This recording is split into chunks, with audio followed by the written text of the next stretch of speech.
Bonjour frères et sœurs, c'est une méditation particulière relative à la période des fêtes dans laquelle nous sommes, que je vais vous présenter aujourd'hui, en vous parlant d'une fête particulière qui s'appelle la fête de la dédicace. Il y a en effet dans le Nouveau Testament un passage qui passe souvent inaperçu à propos d'une fête à laquelle Jésus a participé. Ce passage se trouve dans l'évangile de Jean, chapitre 10, verset 22. On célébrait à Jérusalem la fête de la dédicace. C'était l'hiver. La période de l'hiver est généralement propice aux célébrations. On y trouve d'ailleurs plusieurs fêtes en Occident, comme la Saint-Nicolas, Noël, l'Épiphanie, la Chandeleur, etc. Et la plupart de ces fêtes sont liées à la lumière. C'est pourquoi on trouve de nombreuses bougies autour des tables et sur les chandeliers. Vous en voyez deux derrière moi. Elles sont aussi de tradition chrétienne, mais la fête de la dédicace est une fête typiquement juive. Dans la Bible, il faut distinguer entre les fêtes de l'Éternel, appelées parfois dans le Nouveau Testament la fête des Juifs, comme la Pâque et la Pentecôte par exemple, et les fêtes juives, comme la fête de Purim qu'on trouve dans le livre d'Esther, et celle de la dédicace qu'on ne trouve que dans le Nouveau Testament.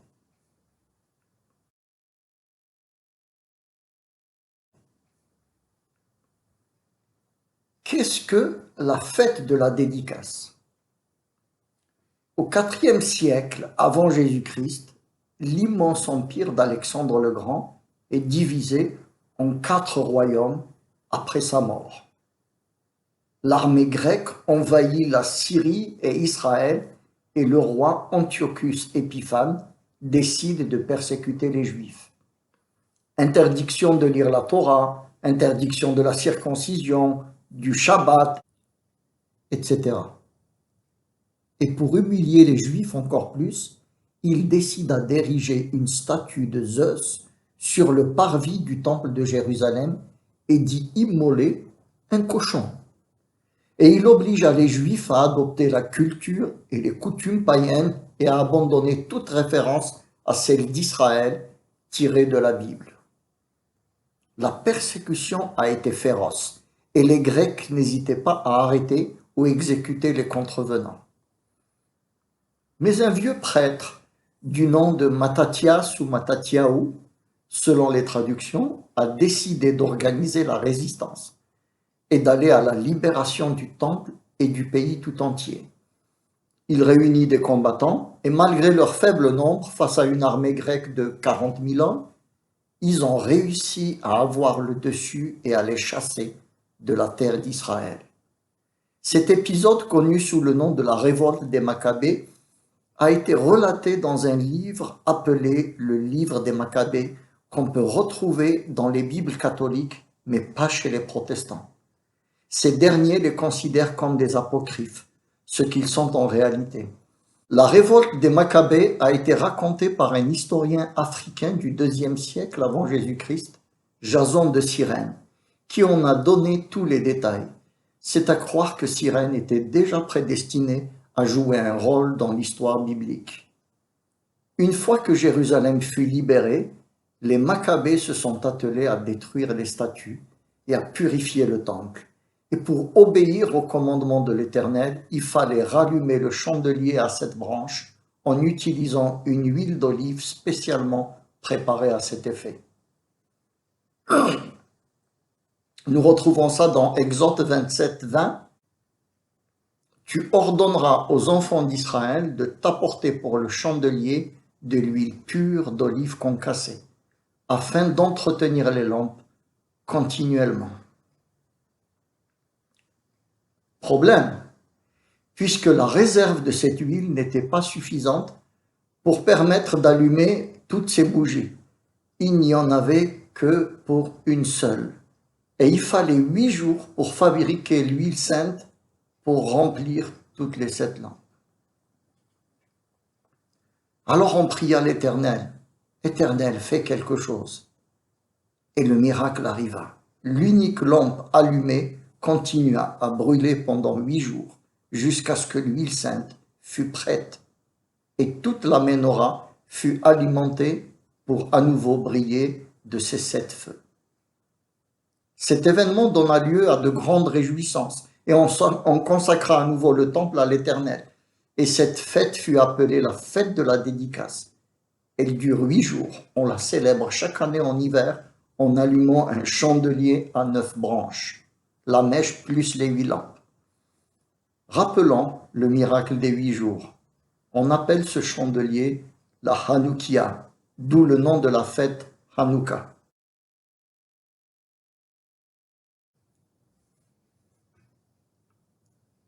À l'époque de Jésus, les Juifs continuaient toujours à célébrer cette fête qui est devenue aujourd'hui dans le monde la fête des Lumières, avec de grands chandeliers allumés sur les places publiques, à Paris, à Rome, à Berlin, à Washington, un peu partout dans le monde, on célèbre la fête des Lumières en allumant cette Hanoukia.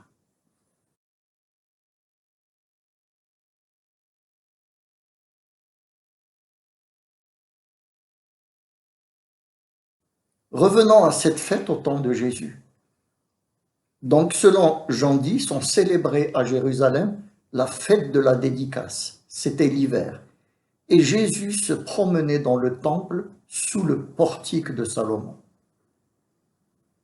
Il y a dans cette fête 2 éléments principaux, la lumière et le temple.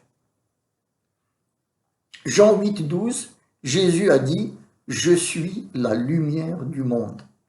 Celui qui me suit ne marchera pas dans les ténèbres, mais aura la lumière de la vie. » Remarquons que la menorah et la Hanoukia ne sont pas la lumière elle-même, mais des instruments porteurs de lumière. Il serait d'ailleurs très intéressant de les étudier dans les détails parce qu'ils sont riches en enseignements. Mais ce n'est pas ici l'objet de cette méditation. De plus, cette lumière est partagée avec ceux qui croient en Jésus.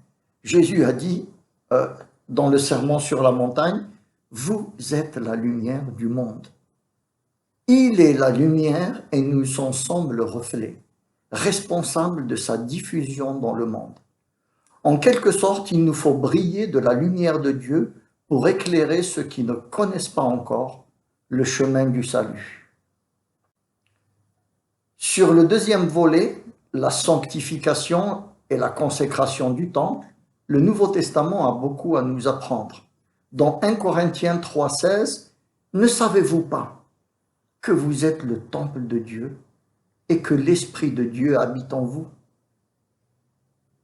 Mon corps est donc devenu le temple de Dieu. »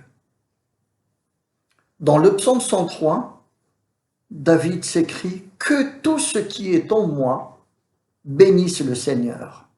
Que tout ce qui est en moi bénisse son saint nom. » Il convient donc maintenant de consacrer ce corps au service de Dieu, qu'il soit utilisé pour le bien et non pour le mal, pour bénir et non pour maudire. Comment faire pour que, à l'instar des Maccabées, renouveler mon engagement dans le service de Dieu, que je puisse dédicacer et consacrer mon corps au Seigneur. Paul nous dit dans Romains 12, 1, « Je vous exhorte donc, frères, par les compassions de Dieu, à offrir votre corps comme un sacrifice vivant, saint, agréable à Dieu, ce qui sera de votre part un culte raisonnable. » Le véritable culte ne consiste donc plus à allumer des bougies dans un temple, mais d'être conscient que nous sommes nous-mêmes le temple de Dieu et que la lumière nous a été accordée pour être transmise au monde.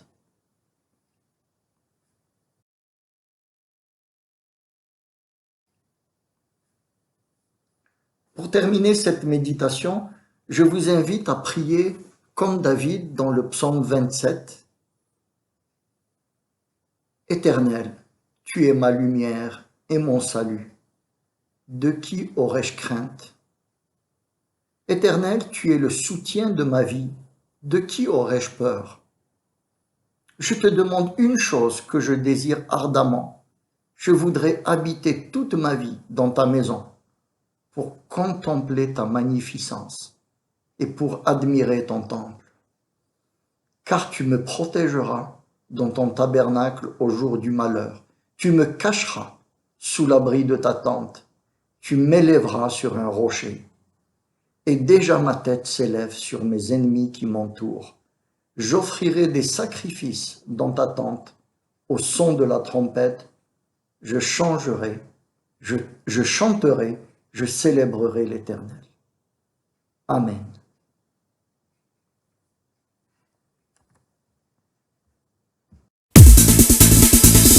Hanouka, la fête de la lumière, repousse l'obscurité. Ces jours qui te paraissent ordinaires sont remplis de sainteté. Les Grecs ont tout fait pour nous faire oublier. Rosh Chodesh Shabbat et Mila, mais on a lutté. Les Grecs ont tout fait pour nous faire oublier. Rosh Chodesh Shabbat et Mila, mais on a lutté. Et dans le temps profané, la petite de l'huile on a trouvé. Pour un jour elle suffisait, elle a brûlé 8 jours d'affilée. Hanouka, la fête de la lumière, repousse l'obscurité. Ces jours qui te paraissent ordinaires sont remplis de sainteté.